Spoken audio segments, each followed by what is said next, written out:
8 घंटे का और 5 बजे के बाद भी काम कर रहे हैं।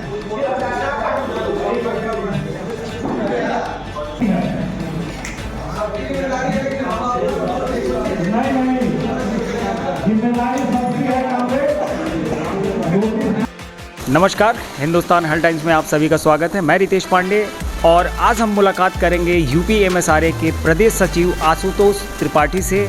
और आज की जो बैठक रखी गई यूपी एमएसआरए बलिया इकाई के द्वारा, इस बैठक का मुख्य उद्देश्य क्या है रहा, इसके बारे में हम जानेंगे आशुतोष त्रिपाठी जी से। धन्यवाद। आज की हमारी ये स्पेशल जनरल बॉडी मीटिंग रखी गई। पूरे प्रदेश भर के पैमाने पर 85 इकाइयाँ हैं हमारी यूपी एमएसआरए में। सभी इकाइयों में आज स्पेशल जनरल बॉडी मीटिंग रखी गई। जो स्पेशल जनरल बॉडी मीटिंग का जो मुख्य उद्देश्य है वो है 18 नवंबर की हमारी रैली, जो कि दिल्ली में होनी है। हमारे अखिल भारतीय फेडरेशन FMRAI के आह्वान पर 18 नवंबर 2025 को दिल्ली की सड़कों पे देश भर के समस्त सेल्स प्रमोशन एम्प्लॉइज़ वहाँ पे हम लामबंद होंगे अपनी मांगों को लेकर।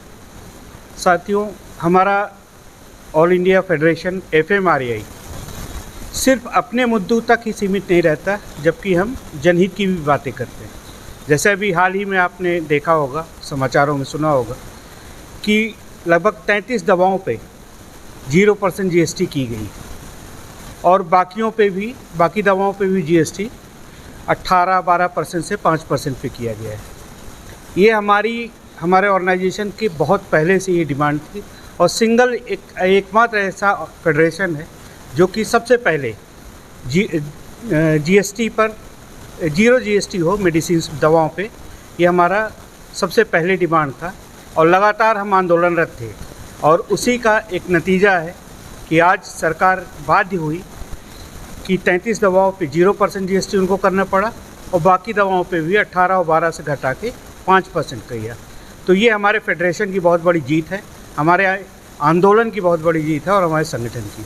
इसी तरीके से हमारी एक डिमांड और है, जो कि GDP का कम से कम 5% हेल्थ सेक्टर को एलोकेट किया जाए, जो कि किसी भी एक विकासशील या विकसित देश के लिए अति आवश्यक है। लेकिन आज के परिपेक्ष में देखा जाए तो ये बहुत दुर्भाग्यपूर्ण बात है कि लगभग 1.5 से 1.72% तक का ही GDP का हेल्थ सेक्टर पे एलोकेटेड है, जो कि किसी भी देश के लिए, अगर आप किसी भी विकसित देश की बात करेंगे तो मिनिमम 5% GDP होना चाहिए, जिससे कि वहाँ की जनता, वहाँ के नागरिकों को हेल्थ सेक्टर में राहत मिल सके, उनके ऊपर बोझ ना हो सके। तो ये हमारी प्रमुख डिमांड्स हैं जनहित के सवालों को लेके, जो कि हम 18 नवंबर की रैली में करने जा रहे हैं। इसके अलावा काम के अधिकार पे हमला है सेल्स प्रमोशन एम्प्लॉइज़ के ऊपर। आज के परिपेक्ष में देखा जाए तो पूरे देश भर के पैमाने पे हमें सरकारी अस्पतालों में, जो हमारा कार्य क्षेत्र है, जहां हम कानून के तहत, कानून के दायरे में हम अपने कार्य का निष्पादन करते हैं as a sales promotion employees, उस पे हमला है और हमको प्रतिबंधित किया जा रहा है सरकारी अस्पतालों में प्रवेश करने से। तो हमारे काम के अधिकार के खिलाफ, इसके साथ ही साथ हमारे लिए एक मात्र कानून बना था 1976 में, जो कि सेल्स प्रमोशन एम्प्लॉइज़ एक्ट है, जिसके तहत हमारी working and service conditions govern होती हैं, उस पर भी अटैक है। और जो 4 श्रम संहिताएँ केंद्र सरकार लेके आई है, उसके माध्यम से इस सेल्स प्रमोशन ख़त्म किया जा रहा है।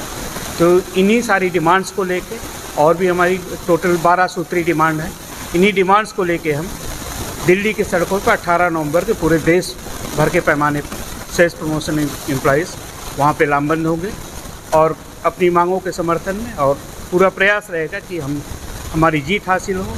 और जो हमारे जनहित के सवाल हैं, जो हमारे सेल्स प्रमोशन एम्प्लॉय से लागू होते हुए जो सवाल हैं, उस पर केंद्र सरकार हमारी मांगों को पर ध्यान से और उसको लागू करेगी। धन्यवाद।